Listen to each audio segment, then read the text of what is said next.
Tonight we'll show you how everyone in Britain is paying for terrorism in Northern Ireland.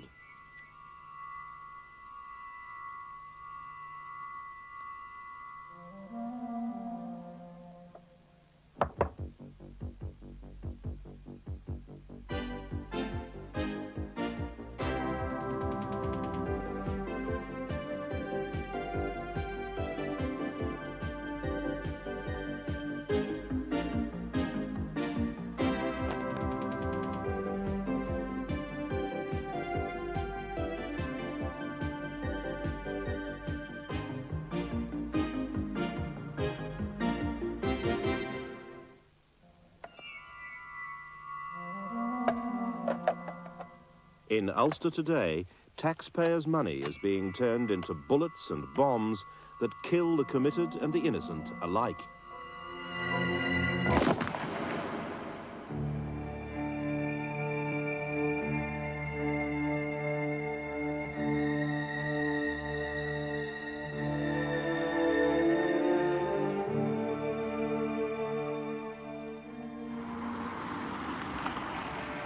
We're on our way to a lonely and dangerous meeting in Northern Ireland. A demonstration that it's naive and idealistic to think that the funding of terrorism comes largely from collecting boxes in sympathetic pubs and friends in America. To get the evidence, we posed as English property developers and staged a sting on a big-time paramilitary extortionist. Yes, sir. How are you? All right. Which one of you is Mr. Davis? I'm John. You said you were going to come on your own. Yeah, but we're the same worry as you, huh? You're quite safe. Right? The man who turned up in that Craigavon car park is in fact Eddie Sayers, a prominent member of a legal organisation, the Loyalist Ulster Defence Association. We normally have to warn. He's the man on the right at this recent UDA press conference. They are unrecognisable as terrorists as we used to think of them, and are now very much more a Mafia type operation. The terrorists have developed a very significant financial infrastructure that makes them self-supporting, that gives them a very sophisticated base that allows them to employ thousands of people, to turn over millions of pounds a year. It's estimated that the total income that's going into the coffers of the gangsters is in the region of £15 million a year, which is going to buy the bullets and the bombs that are used to kill the British soldiers who are over here. Not only does the British taxpayer pay £1 million a day for the RUC, and on top of that the British Army, but they're also actually paying for the bullets and the bombs that are used to kill the people who are sent over here to defend Northern Ireland. These days, most of Belfast looks like any other modern, bustling city. But beneath the surface, there's a subculture reminiscent of the Mafia in the 1920s. Paramilitaries on both sides of the divide, both Loyalist and Republican, have become racketeers. Extortion, contract killings, blackmail, forgery, gaming machines, bank robberies, smuggling and kidnapping. You name it, they are doing it. A bullet costs roughly 30 pence, but the real cost of the logistical support for each paramilitary bullet fired in anger in Ulster is approximately £100,000. A number of very brave people have risked their lives to take part in this program. Some of them, like this former builder, have asked that their appearance and their voices be disguised. We had this building contract in the Shankill, and after being there for about two to 3 weeks, I got a phone call from the foreman to call and meet two men that wanted to see me on the site regarding security. But I was advised that it would be with my best interest to go. So I went round with the two men to Newmont Securities, which was upstairs in a fairly run-down premises. Sit down. Do you know why you've been brought here? No. We control this area. You don't build anything. They asked me for £5,000 down, plus £150 a week, which I refused to pay. And I told them that I might as well pull off the site now rather than continue with it. Right. So after a long discussion, they forgot about the 5,000 and they asked me for, originally it was £90 per week, which I agreed to pay. For that, they were giving me complete protection.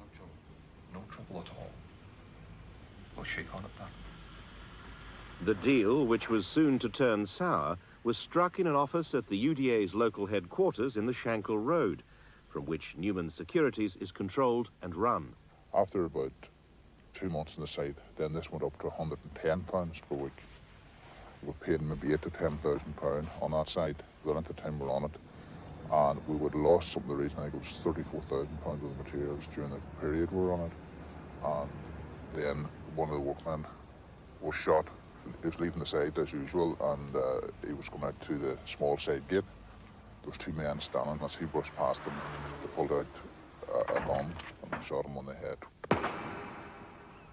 He was taken then to the hospital. He died in about 3 or 4 days after that. He couldn't get anyone to work for him anymore, and his business collapsed. He lost everything. These checks represent the payoffs made to the UDA over a period of 8 months by just one building firm. There are many, many more.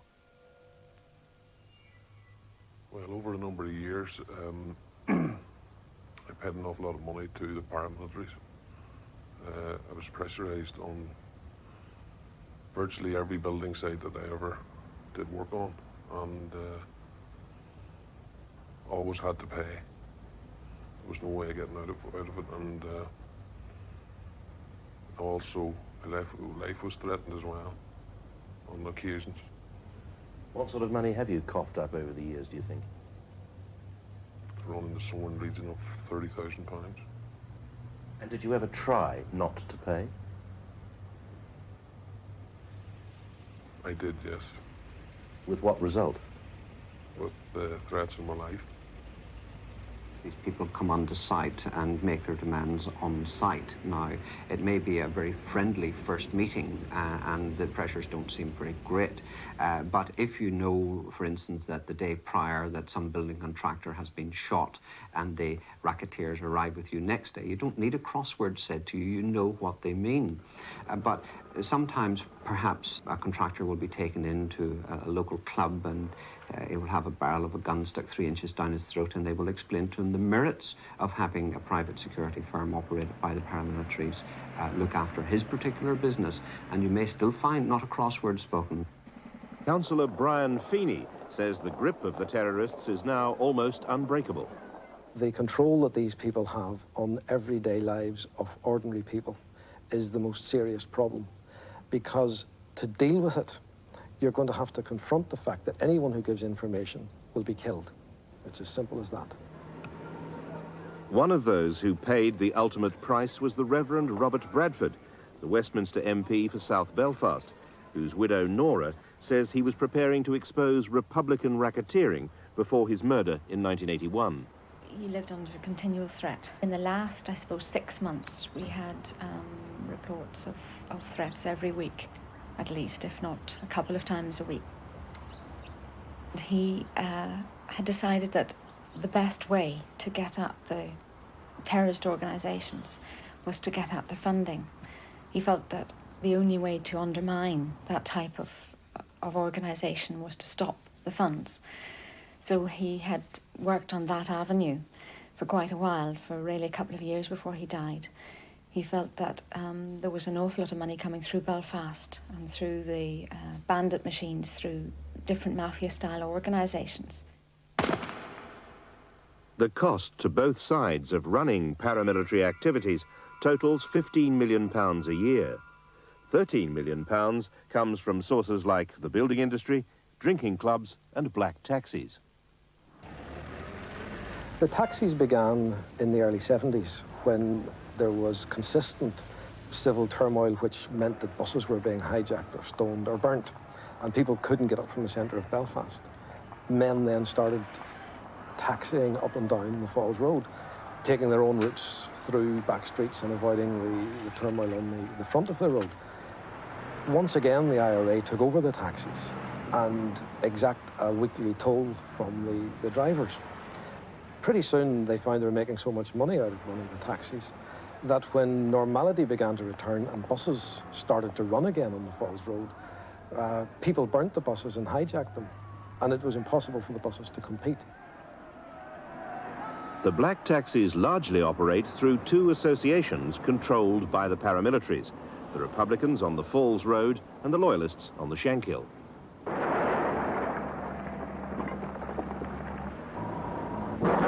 A campaign of bombing pubs and hotels led to a situation where the Conway Street Mill officers of the Association of Drinking Clubs now control scores of seemingly shabby but highly profitable drinking clubs like this one in the Ardoyne.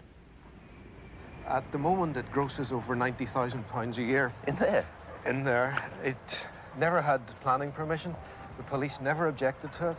Now it is the full paraphernalia of surveillance cameras. This road had to be bent round, curved. The idea was to demolish this place and drive straight through. But the DOE and the housing executive couldn't do that because they were afraid of the people who control this club. Shows what power they've got. That's right. They dominate this area. And most of the money that's taken in this club, that's profit, goes to the support of the IRA. On the skyline of Belfast stands the City Hospital, a monument to paramilitary profiteering from the building industry. It should have cost £9 million, but actually cost 65. Paying off the boys is an established practice. The vast bulk of the building industry in Northern Ireland depends on government or public authorities, and consequently built into every contract is the amount of money going to the paramilitaries, and that's coming directly from the British government and from the British taxpayer. In an effort to erase some of the worst housing conditions in Europe, the government spends £475 million every year. So much of the money was going astray that 4 years ago, the Northern Ireland Housing Executive called a secret meeting at its headquarters. We were very conscious of the threat to the whole future of the housing effort in Northern Ireland from paramilitaries. We're being entrusted with very large and increasing sums of money. Clearly, if money was being seen to be being misdirected, not simply being defrauded, but being used to buy bullets and guns and bombs, then the British public was going to take a poor view of the Northern Ireland Housing Executive, and thus our future really depended on doing what we could to rid the housing market here in Northern Ireland of this threat. But what they did do was too little, too late, according to Robert Mccullough, the former Republican mastermind of the biggest building industry fraud so far. He managed to exploit a government tax exemption scheme to allow building contractors to delay paying their tax. When payday came, the Republican front companies had disappeared. We tracked him down in hiding and persuaded him to explain for the first and only time how the fraud worked.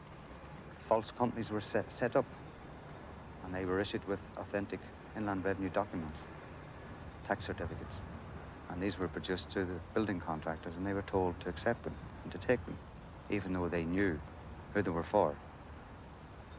And payments were made each week on that, anything from £5,000–10,000. And when you added all that up over a period of a year, what sort of money are we talking about? Well, I couldn't give you a total figure, but I've heard that it was about £5 million. This little plastic card is the key to the paramilitary's biggest money-making scheme. And it was years before the authorities and the police realized just how sophisticated and how vast the scam really was. It all began here on the terraces at Aston Villa football ground during a home match, when little cards like this and certificates like these were given to an IRA man in return for £10,000.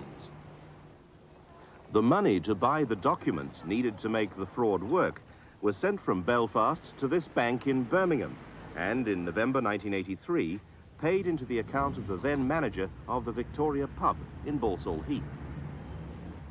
This money obviously must be laundered, and they have legitimate businesses, they have legitimate accountants, chartered accountants, solicitors to advise them. The police have begun to crack down on fraudsters, and the government proposes new legislation to introduce tighter controls. So far, most new efforts have been sidestepped by the paramilitaries. So will the new measures work any better? I don't think so. Certainly they had success within it, but people altered and changed the system to suit themselves. they dug in deeper and they enforced more secrecy among the contractors to ensure that the flow of information wasn't run back to the police. Is there any comparison you could make that the rest of us would understand as to how the scene operates in Northern Ireland now? I suppose that the one comparison that would come to mind would be America in the 1920s and the 30s, when the Mafia was in its infancy. And look how sophisticated they became. Of course, there was no political philosophy involved with the Mafia. It was purely rackets and finance. But that seems to be the trend with the paramilitaries, especially the INLA, UDA, the Provos. I think they're into top gear now and with sophistication. The money doesn't only go to finance terrorism. With the Loyalists especially, greed has overtaken politics, and a large percentage of the takings ends up in criminals' back pockets. A major source of income for the Loyalists is the bogus security firm.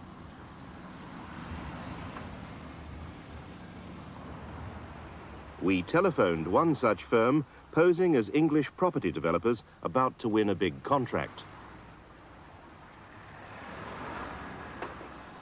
Hello? Rogers? Hello, my name's John Davis. Mr. Graham phoned us. I'm sorry I wasn't here when you called before. That's okay. We traced the firm, Borderline Securities, to a farm near the border in Omagh. Well, you understand the score then? I do. Well, as you know, my name's John Davis, and it'll be me you will be dealing with. That is my area. Okay. Okay, then. I'll tell you what, I'll meet you tomorrow, wherever you want, at whatever time you want. But I wouldn't mention it to anybody else, you know. A meeting was arranged for the next day in a deserted car park near the proposed building site. I don't actually know who you are. I'm Sayers. Mr. Sayers? Yes, that's my right name, Billy. So I don't want you to quote the police.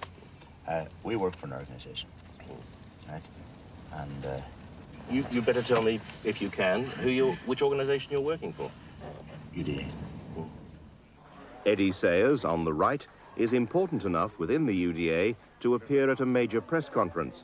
He's with two of the top men, John McMichael on the left and Tucker Little in the middle. What sort of money is involved?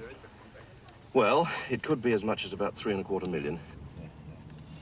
The amount that we would be hoping to get from you would be, say, about 9,000 per million. 9,000 per million.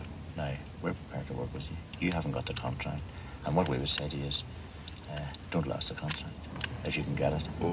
Because we prefer, say somebody else comes on here, and we've got to go hassling them. It means hassle for us, and we prefer not to have that. You're not saying you're giving me a discount, are you? Yes. Yes, that's what it amounts to. That's what it amounts to. Now, but we work with you. But please tell me what I get for this. What do you want for it? Well, what do we get for it? Most of them get nothing. Only we make sure there's no hassle from anybody that we can. And if they are getting hassle, well, we'll call on the ones that's giving them the hassle. It's as simple as that. Why do we have to pay anything at all? What happens if we don't, in other words? We couldn't answer that. Use your imagination. Yesterday, at the time you were sort of ringing us, they were putting a firm off a site. Purely and simply because he wouldn't cooperate. It's as simple as that. And so that's one of the things that could happen to us if we don't. You wouldn't work. We wouldn't work. Sure, there was no hassle. All right. Thank you very much. Thank you very much. Thank you. Bye-bye. Sayers came armed with a calculator and, no doubt, a gun. Death threats followed his discovery that we'd rumbled him and knew that Borderline Securities was run from his Omagh home. The nerve centre of the Loyalist protection rackets is here at UDA headquarters in Gawn Street, Belfast. The UDA's extortion specialist is Jimmy Craig. We filmed him in the peaceful surroundings of the wedding of his minder, Artie Fee. Craig's many critics paint a very different picture. There's one pair of men who would come on the site, and that's the well-known Jimmy and Artie. They would tell you, we shoot pouts. And you say, what do you mean by that? If you're thinking of going to court or anything like that, or talking to the police, you'll be shot. when they come on the site, the men know them very well, and they are a frightening pair. They have an atmosphere about them and a way of going that is a threat in itself. The men do get frightened with this, of course, and I'll say to them that these men are after money, not blood. But if the truth be known, they have to have a bit of blood now and again to get the message through.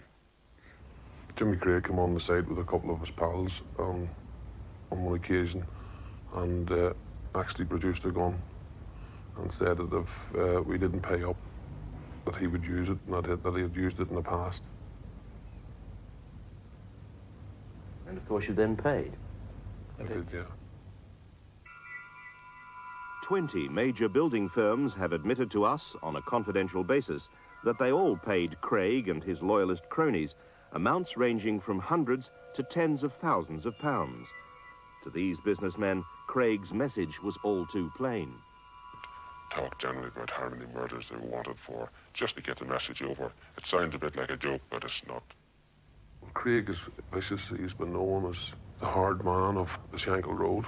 He looks a hard type of man. When you meet that type of guy, you know that he's vicious, ruthless, and will stop at nothing. Including involvement in murder, according to those convicted of the killing of Mary Blake's son, Paul, who was gunned down in the street near his home. Well, I was just happened to be coming on the road at the same time. Well, I knew then, when I seen that he was dead, because there was so much blood all over his chest. It was brought out in court that Jim Craig paid them £2 and £7 after the shooting. Was this allegation made in open court? It was made in open court.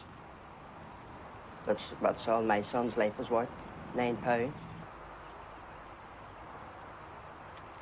The two fellas got life.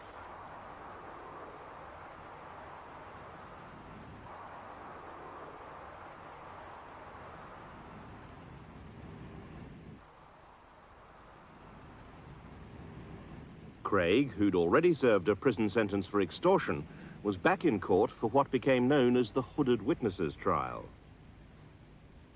He stood accused of operating a protection racket on the building sites, but the witnesses were so frightened they would only appear in balaclavas and hoods, and on this basis their evidence was ruled inadmissible and the case collapsed. Jimmy Craig, his minder, Artie Fee, and another cohort were jubilant as they ripped up the charges. Obviously we're elated to be released, but we're very embittered of having to spend 6 months in custody, separated from our wives and family, on such fictitious charges. Not only were the charges fictitious, the witnesses were also fictitious.